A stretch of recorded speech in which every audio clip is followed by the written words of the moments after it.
ആൺകുട്ടികളുടെ വേഷം. നമുക്ക് പൊതുവെ ഒരു വിചാരമാണ്, ഒരു മുണ്ട് ഒരു ഷർട്ട്, അങ്ങനത്തെ ഒരു തലമുറയെ കണ്ടു വളർന്നവരാണ് ഞങ്ങളൊക്കെ.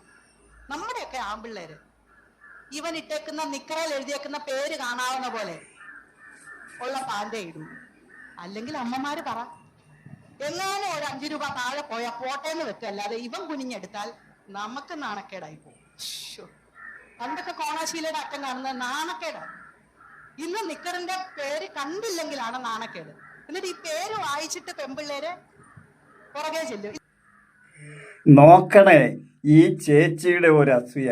2 മൂക്കും കുത്തിക്കിഴിച്ച് സ്വർണം വളച്ചു കെട്ടി നെറ്റിത്തടം മുഴുവൻ സിന്ദൂരവും ചന്ദനവും അഭിഷേകം ചെയ്ത് കാതും കഴുത്തും കുത്തി നിറച്ച് പങ്കിളിയായി അഭിനയിച്ച് പരദൂഷണം നടത്തുന്ന പരദൂഷണ വ്യാപാരി ചേച്ചി ഈ കോണാശീല ഇല്ലാതെ നടന്ന കാലത്തും മറയ്ക്കാതെ നടന്ന കാലത്തും ഈ ബഹിരാകാശ സഞ്ചാരികളുടെ കാലത്തും ഇത്തരം പരദൂഷണ ചേച്ചിമാരുടെ മക്കളോട് എനിക്ക് പറയാനുള്ളത്, മക്കളെ, നിങ്ങളുടെ അമ്മമാരെ എത്രയും പെട്ടെന്ന് സൈക്കോളജിക്കൽ ട്രീറ്റ്മെൻറ്റിന് വിധേയമാക്കണം.